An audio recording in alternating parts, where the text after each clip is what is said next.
We'll hear argument this morning first in Case 12-17, McBurney versus Young.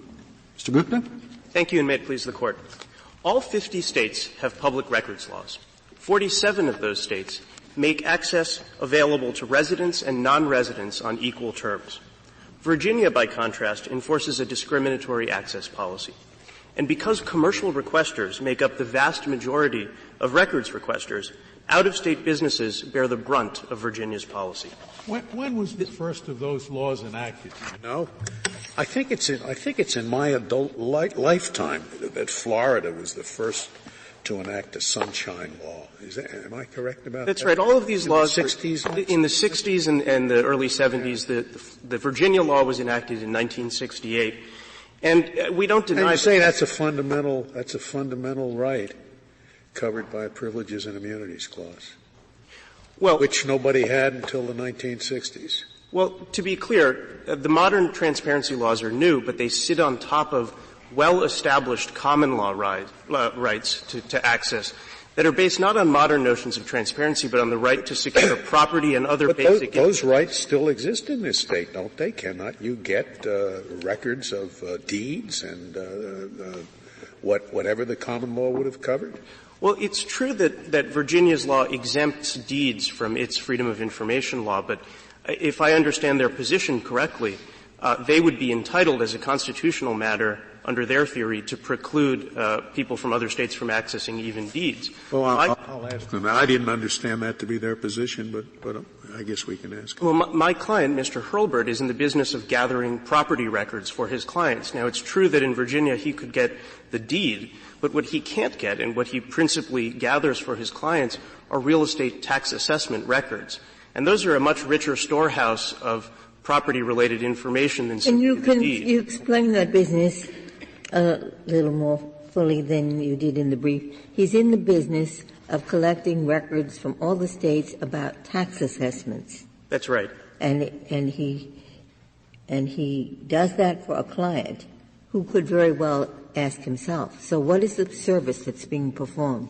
Well, he doesn't just do the routine request. The large data companies are the ones who hire him. And if there are routine requests, they can do them themselves, although if they're not based in Virginia, they would still have to hire a Virginian to do it. But they bring him in when there's some flaw in the routine process where the state is being recalcitrant or the local official is being recalcitrant, and he's an expert in being able to gather these records and knowing the processes, knowing what he's allowed to do and what he's not. All he has to do is get somebody from Virginia to ask for him, right? Well, he could hire someone from Virginia to do that, but that's sort of precisely what No, but you don't have to pay the person too much. He just has to write a letter saying, give me these documents, right? He would still have to hire someone, and that would be an increased cost. And well, increased cost of, I don't know how much, $100, right?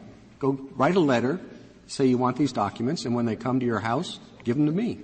Yeah, for the large data companies, they will hire someone other than him to perform this service. They will, if you're talking about routine requests. But even for them, if you're talking about a request that isn't routine, if he has to do something further to enforce the rights, he's going to have to do that in his own name, or the data company will have to hire someone other than him, someone based in Virginia, to do that for them, and then he will lose that business. So the lower you go down in the food chain of the data industry, the bigger the effect of Virginia's policy. How much of an impact, in fact, does it have on his business? I mean, there are 47 states who will provide this information. Well, for him, in the Virginia market, it completely forecloses him from doing business in the Virginia market. And if other states were to have policies like this, he wouldn't be able to do business in those states as well. So if the focus is on him and his business in Virginia, it completely cuts him off.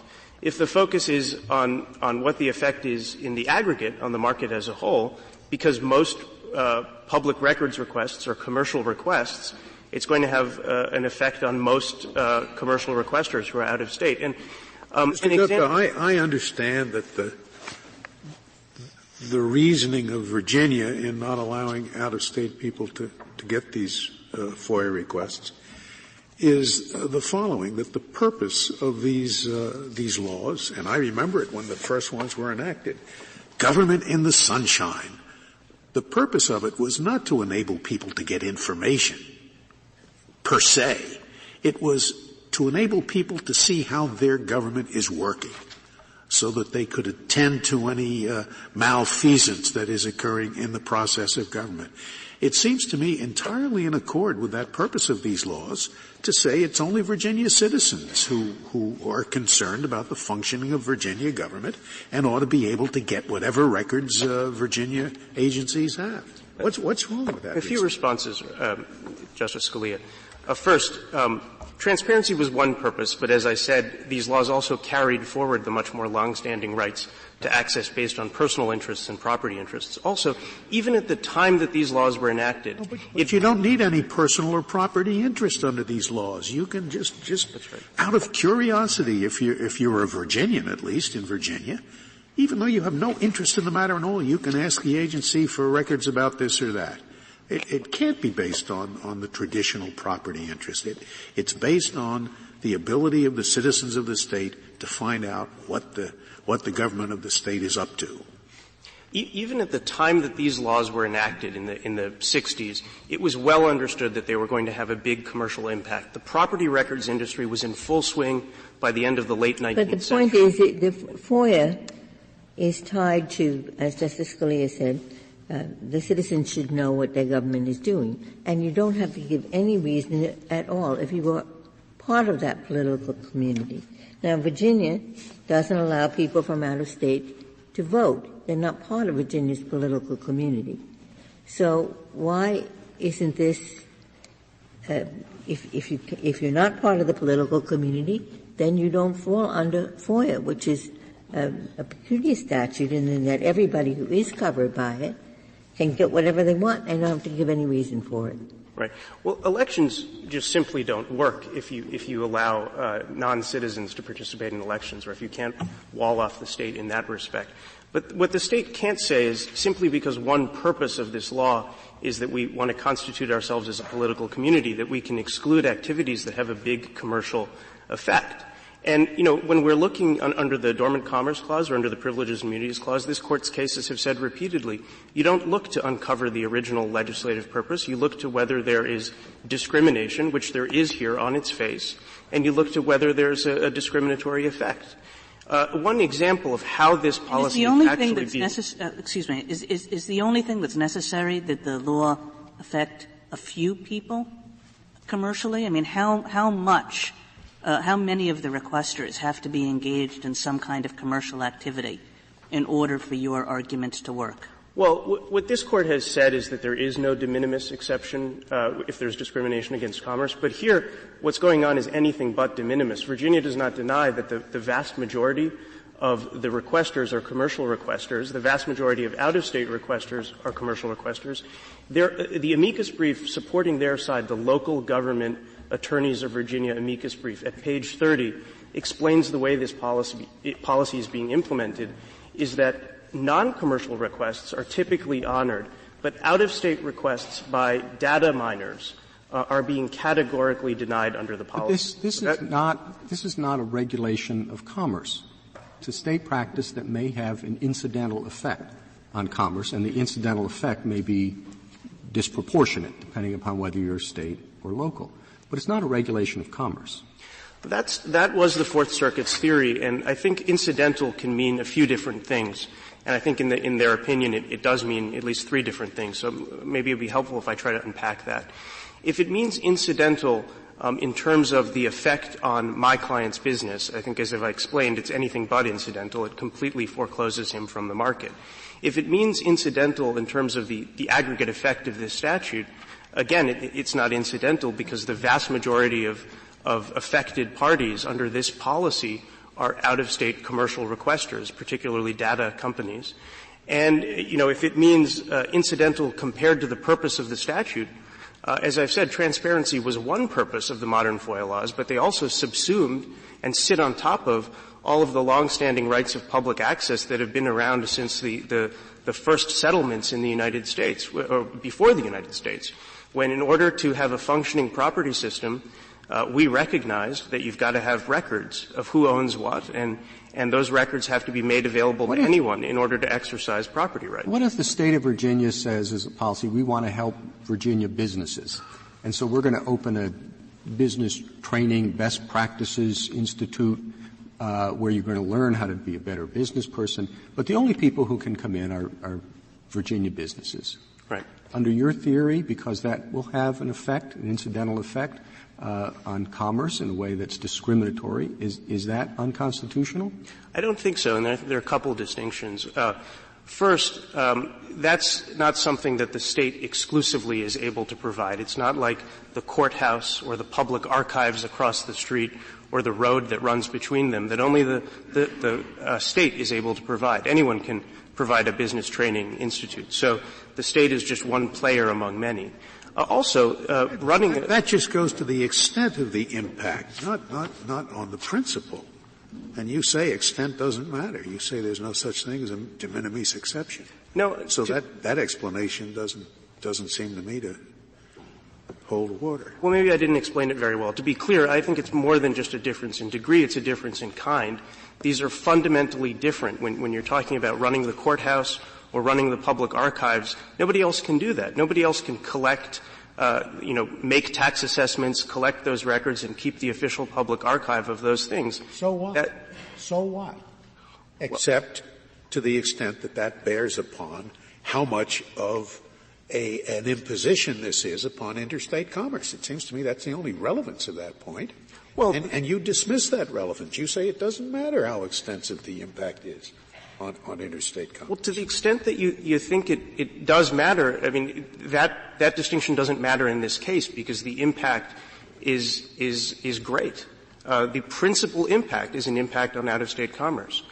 But Is that, when you're talking about impact, is that a Pike analysis?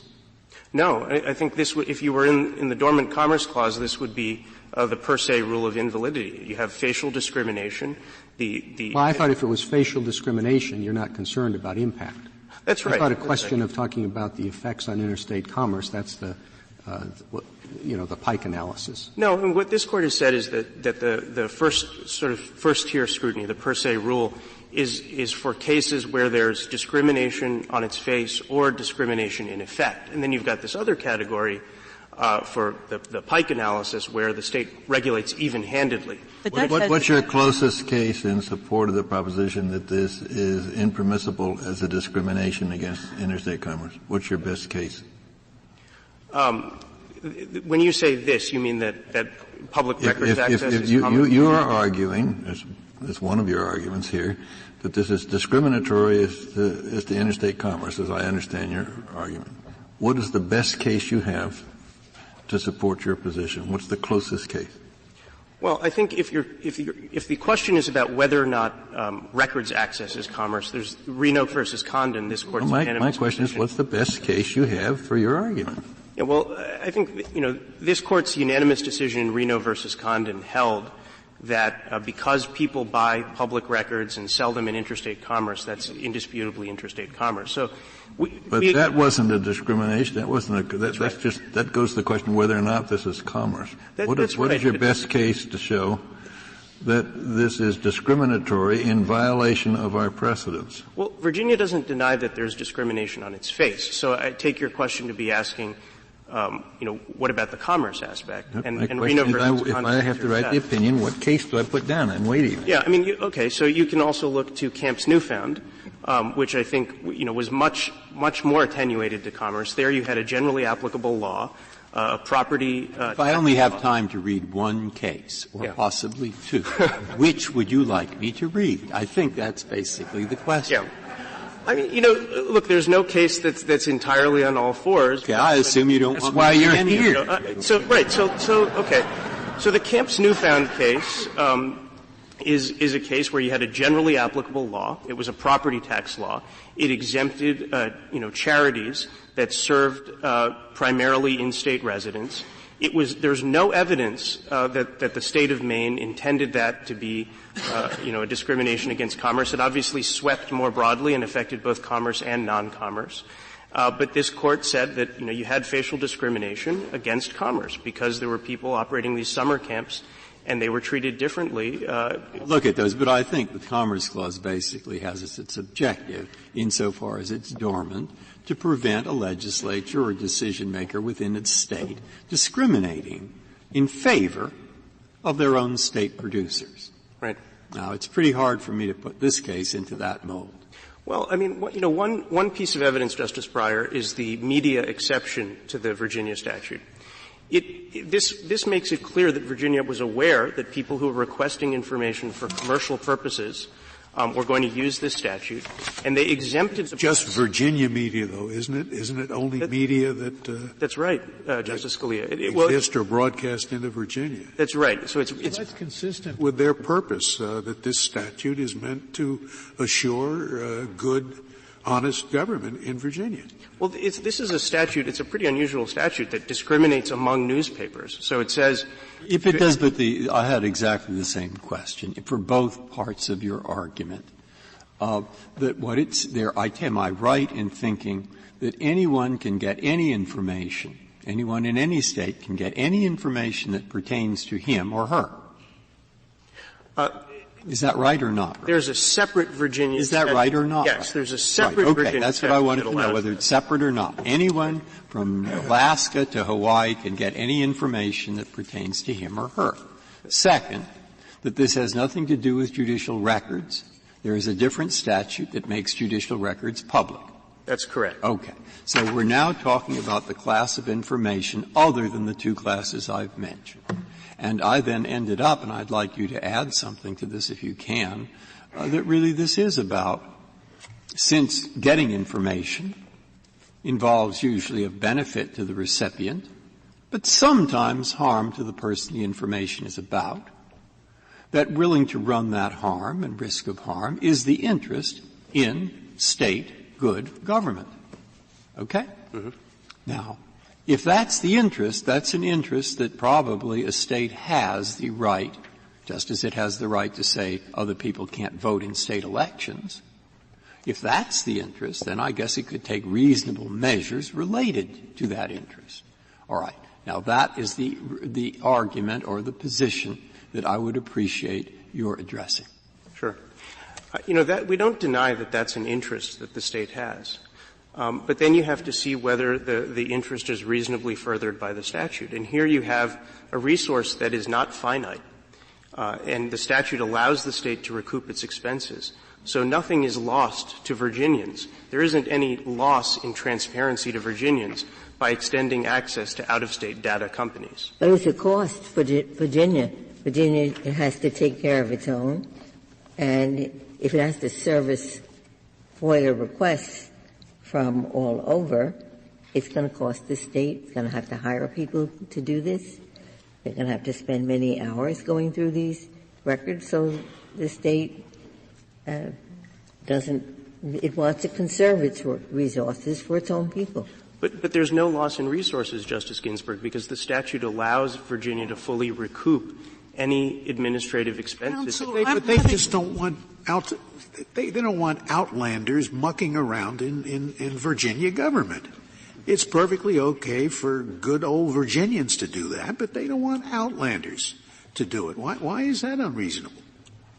Yeah, that is certainly their interest, but you've got to see whether the policy serves the interest, and this is a statute that's supposed to promote transparency. It actually makes it less transparent. There is underlying your argument a sort of fundamental belief that you're entitled to relief, pardon the alliteration, simply because the statute discriminates between citizens and non-citizens.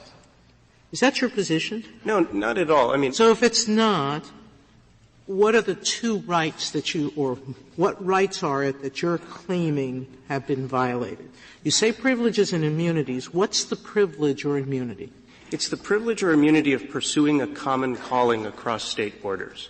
So there's no dispute here that Mr. Hurlburt's common calling is gathering data. In fact, those are the principal users of public records laws. Is this a as-applied challenge? That's right. All right. So this is an as-applied challenge. Yes. So it's an as-applied challenge with respect to Mr. Hurlburt's common calling. There's no dispute that that is his common calling and that this law has the effect of completely cutting him off from pursuing his common calling in the Virginia market, and that 47 other states. And you would be doing something very strange with this statute, because you would be saying Hurlburt has a right to this because it's his business. But the statute, the character of this statute is it doesn't matter what you want the information for. But you're saying the in-stater, it doesn't matter. Out-of-stater, is it your argument that if this out-of-stater has a good reason for getting this and it's related to the out-of-stater business, so you're changing the character of a FOIA statute, which is it doesn't matter what you want it for. Right. I mean, we would ask that you rule that the statute is unconstitutional as applied to him, and then Virginia would have the choice about how to I'm having a problem, and I think it's Justice Ginsburg's problem, which is absent the statute. He can't demand that Virginia provide him with this information because that's how he wants to work, correct? So what's the added value that gives him a right to demand it merely because the statute exists? He doesn't have a right to the information. Well, all he's asking for is information that's available in the public archives on equal terms with Virginians. In the same way that someone who he has a very reasonable request, in my view. But the question isn't the reasonableness of his request. The question is, whether they can do it. And the way that the thing that's bothering me on the work part is this. It seems that the work is sort of tailored to the statute. It's in this way. I have a job, and my job is to study election processes. And I write reports, and I find amazing things about differences among states. They are truly amazing. And I say, it would help me a lot if I was actually a voter in each of these states. That would help my job. It would lend authenticity, and I could learn things that I probably couldn't learn otherwise.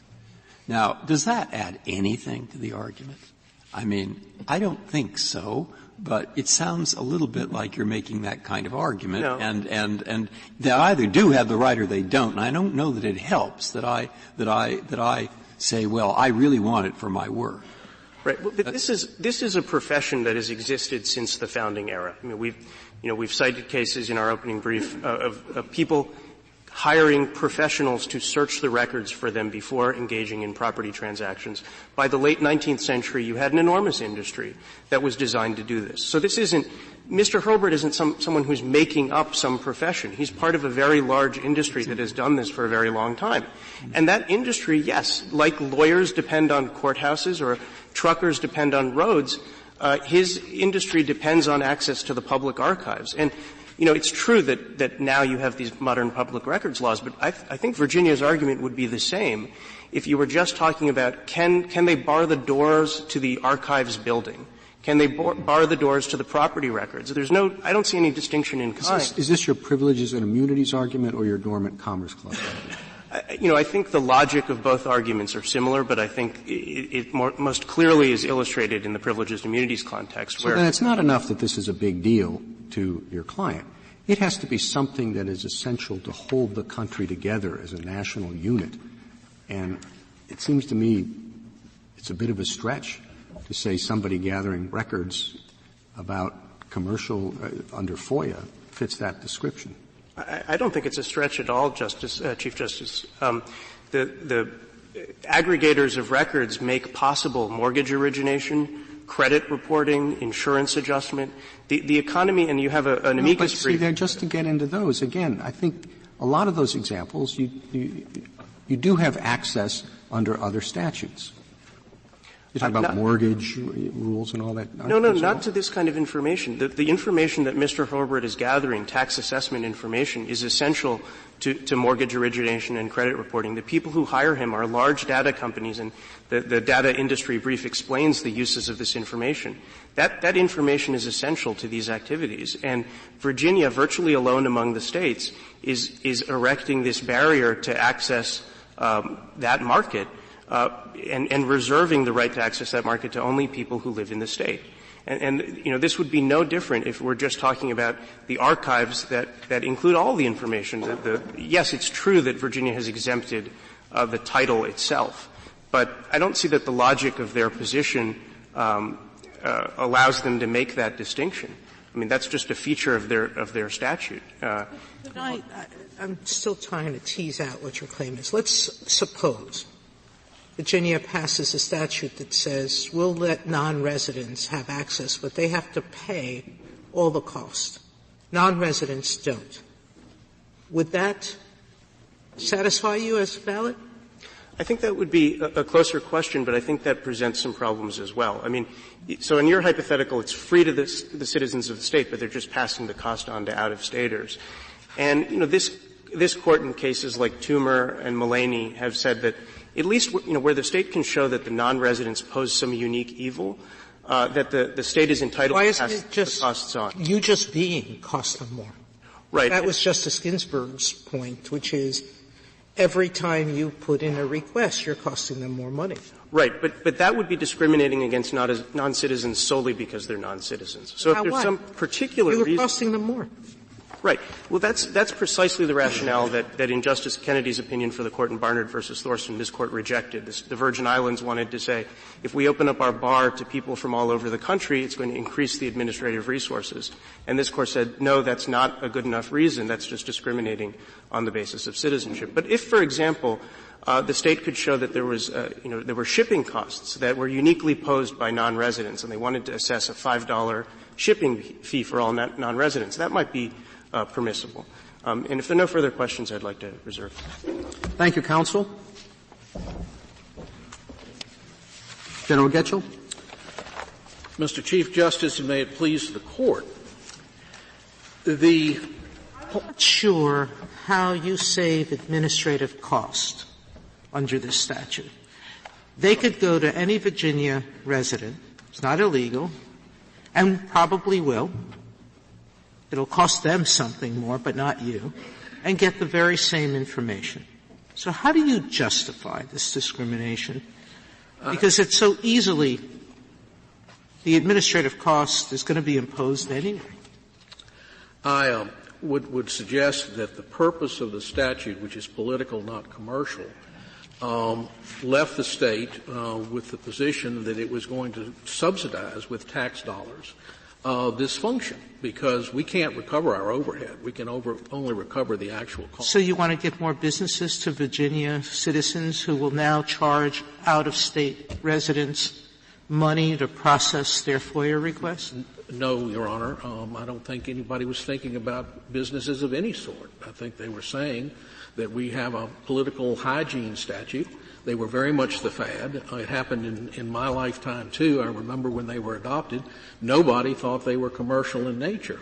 And I do want to repel the notion that there is even substantial discrimination in this case, because Mr. Hurlburt, in his admission that this is an as-applied challenge, has a difficulty with substantial equality of access, because it turns out that Mr. Hurlburt, in his reply brief, when he teed up the 1786 statute, which did give access, he focused his argument on that statute. And if you run that statute, you will find that between 1813 and 1840, that you did not have general access. They went back to having to show a particular interest. But that from 1840-41 until today, through the codes of 1819 and up until the present code, section 17.1208, he has the right of access to tax assessment records. So if I understood your answer to Justice Sotomayor, the only reason you don't let out-of-staters get these records is because of the added overhead costs? No, Your Honor. It's just not part of the interest the state was trying to serve. The state. No, I know, but why? So why don't you do it anyway? It's just as I asked your friend. It doesn't seem like that big a deal. It doesn't seem like that big a deal for you either. If you can recoup overhead costs from people who request, and I assume you'd be able to, No. Why don't other people people from West Virginia may have an interest in how Virginia government operates too. And again, what cost is there to you other than overhead? You don't want to keep how Virginia government operates quiet from outsiders when you let citizens get the access, do you? We are here to defend the decisions of the two lower courts that apply existing doctrine. And under existing doctrine, only if we discover that this is a fundamental right do I have to justify. Well, that's under the privileges and immunities argument. That's correct. Okay, but what about the Dormant Commerce Clause? Under the Dormant Commerce Clause, we would first have to have a regulation of commerce that's discriminatory. And I would say that this is a governmental function. I would say that. No, I understand your argument. I'm just asking you, why bother? I mean, and that's certainly pertinent to some of the Commerce Clause analysis. And I haven't heard anything other than the overhead cost, and I think you can recoup that from the requesters. I cannot, Your Honor. Why not? Mr. Chief Justice, the statute says I cannot recoup the cost of maintaining and generating the database, which is by definition overhead. Well, you've got to maintain and generate the database anyway for Virginia citizens who are going to ask for it. This is not an added cost. It's an added cost if you have to hire an additional person to handle, as far as I can tell, just these two people. It's an added burden, too. It's not all. The Virginia citizens pay for that database, right? They do. This is and the out-of-staters don't pay for the database. This is a taxpayer-subsidized system. And besides, is it the law that the state of Virginia cannot do anything that's pointless? Only the federal government can do stuff that's pointless? There is a non-financial burden as well, because as one who is subject to FOIA requests, we have a finite number of officials and employees who have to address these things. And you keep making that argument, but you don't stop residents from asking for the information from someone else. I mean, that's one of the points of your law, which is they can hire a Virginia resident to get it for them. Most of the big people are doing that already. So you're not saving any money if they can get the information simply by paying someone in Virginia to get it for them. In fact, the state of Virginia has made the policy decision to give this information to its citizens and not to inquire behind it to see whether or not somebody's doing it for an out-of-stater. Or even for commercial purposes. Don't you think if those who created these government in the sunshine laws could have drafted them in such a way that inquiries for commercial purposes would not be allowed, but only those inquiries that are intended to look into the workings of state government and produce government in the sunshine, don't you think that they probably would have excluded commercial inquiries if they could? But you can't tell which ones are commercial and which aren't. And we don't try. We have a policy decision that we want to have a very simple system that allows our citizens to make inquiries without a demonstrated need or cause, because we want there to be sunshine. It's no more complicated a system if you let out-of-staters have access to it. You say we want a simple system. It's going to be the same system whether you win or lose. The thing that is of great concern, why do we care, why do we bother, is the principle that when a government is providing a taxpayer-subsidized service of recent origin to its citizens, that it does not have to explain its choice either under the Privileges and Immunities Clause or under the Dormant Commerce Clause. It is very important that we not find ourselves with lawsuits that say services, voluntary services, are in fact things that now have to be justified under those two provisions of the Constitution. Well, that's where he comes in with his argument, because I agree. You don't have, let's say, the most fabulous reason for doing this, but you have a reason. And so the question is, does it have to be better than that? And they're saying yes, and as I heard it, what I would characterize as a strong argument, sort of first blush strikes me as a stronger argument, is that, look, if we go back into history, out-of-state real estate people could always get information about property. Let's say they had a client who wanted to buy it. Now, you've protected that. But in today's world, it's important that we get statistics about this, too, because our economy is national. If we understand how states are taxing their real estate, we will know to what extent they increase the value, to what extent they increase the rate, to what extent they really get the money they're supposed to what extent they might get money or not get money in the future. And all those things are nationally important so that people can put them together and make better than we have done in the past predictions about what is likely to happen to states and hence the national economy. All right? That's the kind of argument he's making. And he says, so therefore there is a national interest in the flow of this information.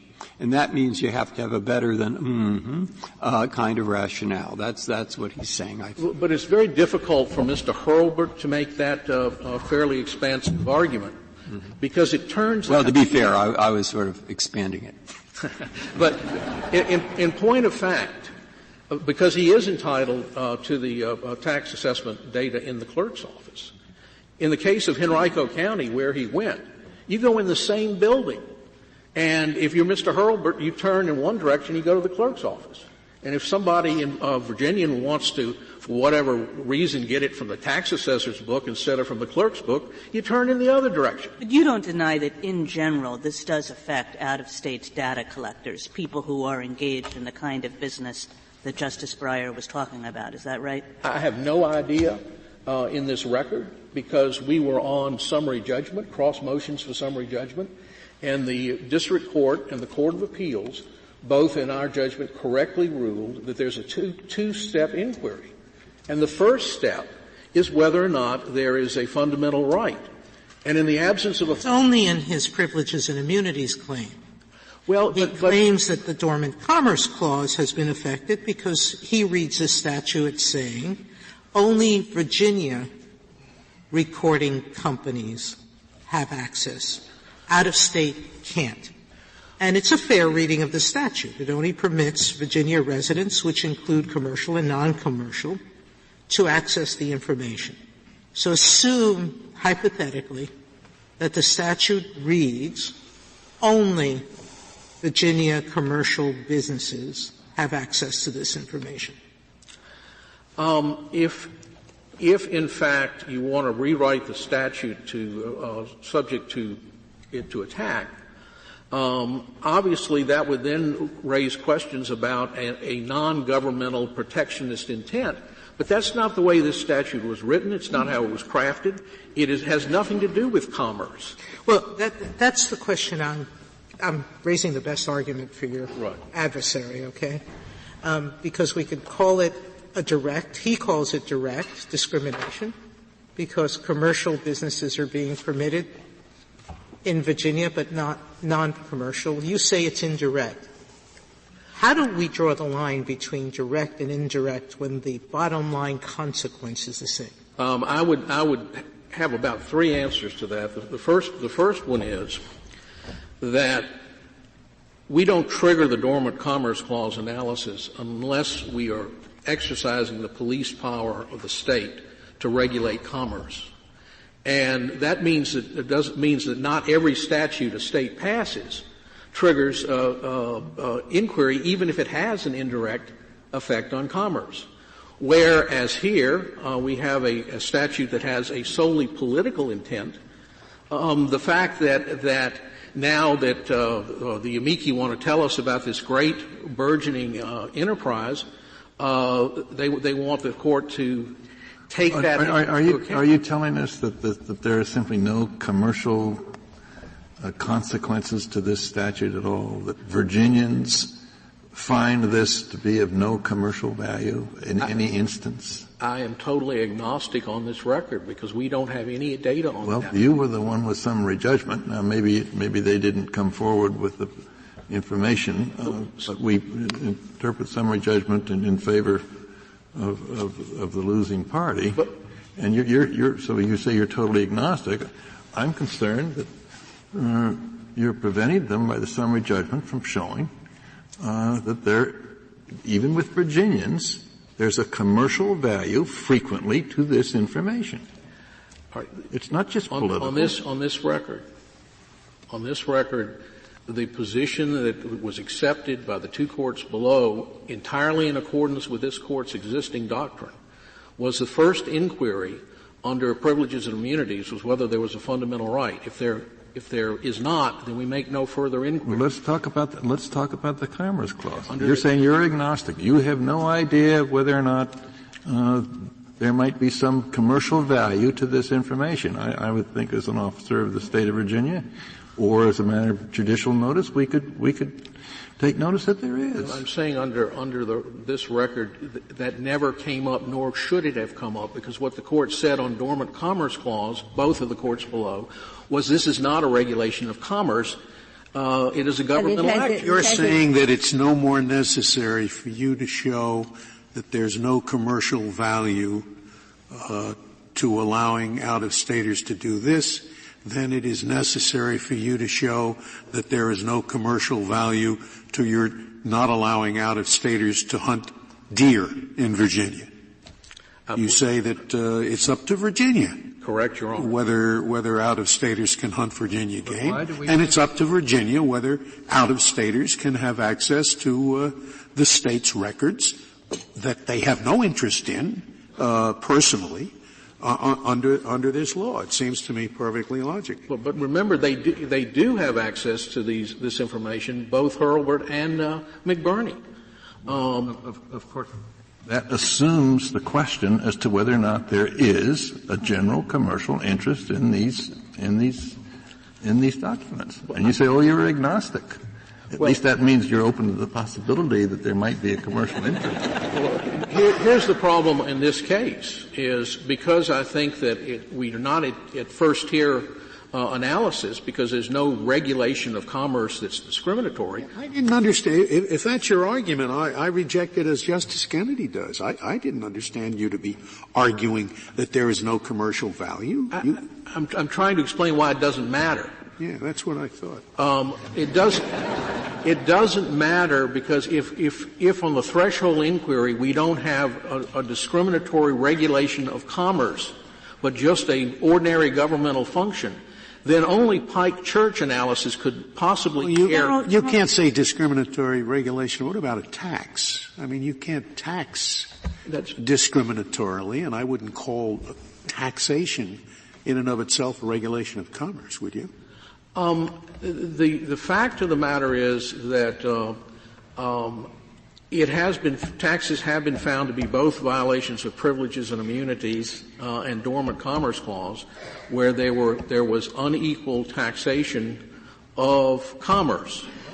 Even though it's not a regulation of commerce. Okay. Well, I apologize that I chose a word that is not as apt as it should have been, but a regulation or taxation centering around commerce, intended to affect and actually affecting commerce, this just isn't that kind of activity. General, could you just indulge me with a hypothetical? Suppose that the background for these statutes was different. The statutes were the same, but in addition to talking about people's right to know about how their government works, that people would spend a lot of time also talking about the economic benefits of a free flow of information in our country.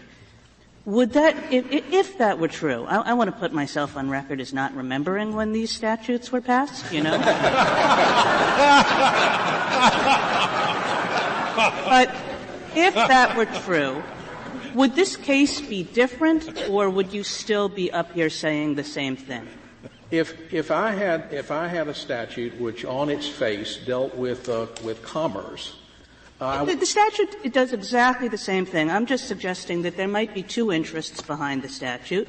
One is about knowing the way your government operates, and the other is about free flows of information in our economy. And if both of those things had gone into the mix to create statutes of this kind, would you be up here saying the same thing or not? I would be saying something at least slightly different if I had different facts that I had to deal with, but I think in principle I would be arguing the power of the state to pass this kind of act without having to submit to dormant commerce clause, at least first-tier dormant commerce clause analysis. What else can Virginia do besides, I don't know if there are else in Virginia, but besides to reserve for its own people? You say this is good government in Virginia is for Virginians.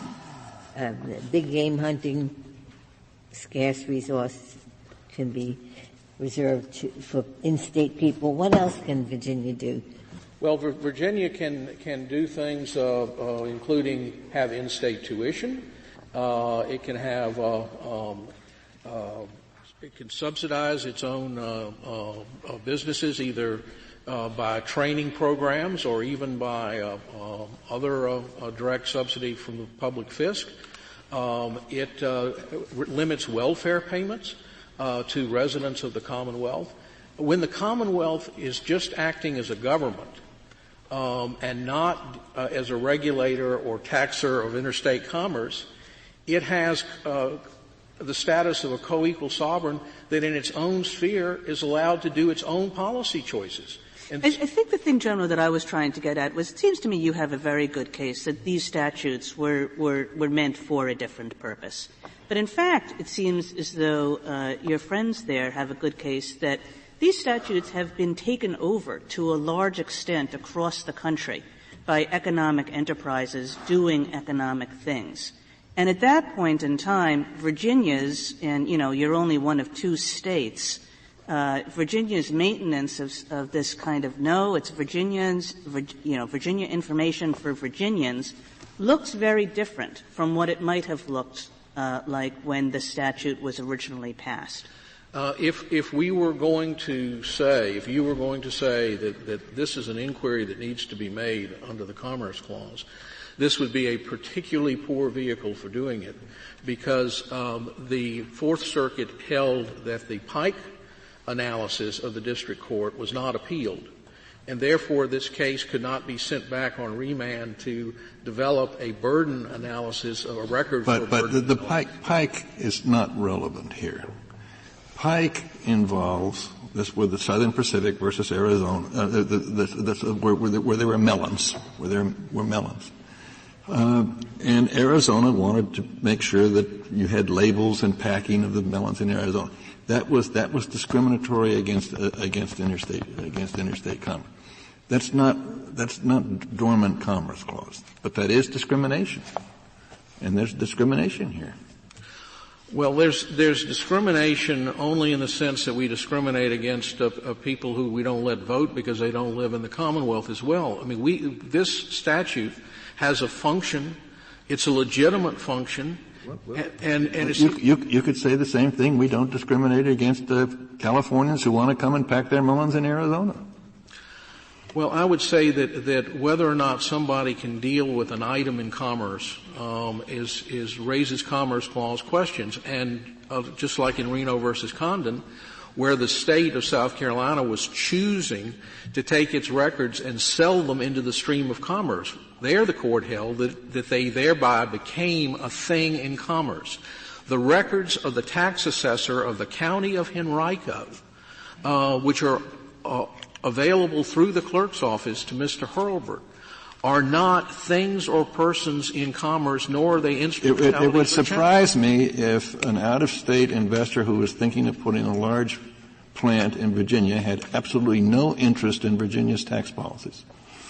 But they're available. They're publicly available. They're just not available through this adjunct service. All FOIA is a device where you don't have to go and look. There's always been public access for these records. So suppose, I think they have an argument. Say, of course, this information would be useful for gathering national statistics and helping the national economy. I think that's true. On the other hand, you say, well, but look, there must be something left that states can reserve to their own citizens. There must be something. They can't protect their own commerce. That's clear. They can't discriminate against people who want to come in and live here. That's clear. They can't do this and that and the other thing, but gee, there must be something. I mean, can't they reserve at least their beaches for their own citizens? No, parking near their beaches, well, maybe. And maybe deer, and if not this, what? That's the end. Okay? So that's basically what you're saying. This is just an interest in trying to find out how state institutions work. And the voters have the main interest there, and this is other. So you say the other one's attenuated but not non-existent. He says the other's important, though he recognizes states should be able to do something. So if you were me, how would you decide? How would you choose? What's the standard? Because you know the Privileges and Immunities Clause is considerably opaque, and there are very few cases on it. So how would you tell me to resolve that tension, because there is a tension? I think that the important policy issue in this case for us is precisely as you articulated. There is residual sovereign power in the state to act, and we have to violate the Constitution clearly before we lose that authority. And under existing privileges and immunities doctrine, the privileges and immunities are few. They have been enumerated in the courts. They are similar in character, having to do with commerce, not governmental action. So I would say you would not extend privileges and immunities. We're talking about state-owned documents, aren't we? Yes, Your Honor. There's not much that's as close to the sovereignty of the state as the possession and right to exclude people from its own records and its own documents, right? I agree. So the issue is, can the state allow its own citizens, for purposes of seeing that the government is being run on the up and up, have access to those documents without letting the whole world? Yes, Your Honor, that is our position. So why doesn't the Dormant Commerce Clause affect the hypothetical I laid out? Because directly, this permits Virginia commercial businesses to get something that out-of-staters can't. The state is putting this instrument into commerce. You say, I don't know that. But make the assumption that we think the record's clear enough on that point. I know you want to fight me on that, but it's hard. It's a fight with no legs, because you have to know that commercial enterprises in Virginia seek these records. I'm arguing that, of course, I think we say in our brief that they can be put into commerce. They are put into commerce, but we don't put them into commerce. And we have, in the architecture of our bill, our act, has nothing to do with commerce. And if a state can't deal Tell us under our jurisprudence, the Dormant Commerce Clause jurisprudence, and I have some colleagues who don't believe it should exist. Take that argument out. Why is this not a Dormant Commerce Clause case? Because it is not an exercise of the state police power to regulate commerce. The documents in the tax assessor's office of the county of Henrico are not things or persons in commerce, nor are they channels or instrumentalities of commerce. They are just the records of the sovereign, which we will allow our citizens to obtain.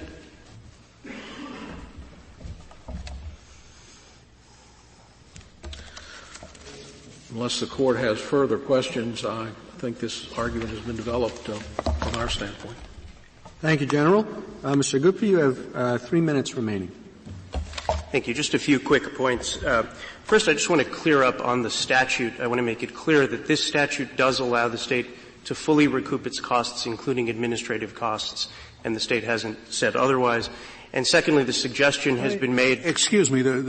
I think what he's saying is you don't have to pay the costs of developing and maintaining those records, which costs are paid by the citizens of Virginia, which gives them an additional interest in being able to get to those documents. You don't claim that you pay for the development and the maintenance of those records. You just pay for the incremental cost of giving it to you, right? That's right, Justice Scalia. And Virginians pay for all the rest. That's right, Justice Scalia, and that's true of other things like roads and courthouses. And I think this gets to — Justice Breyer asked for a test to try to differentiate this from other services. I'd like to try to provide one.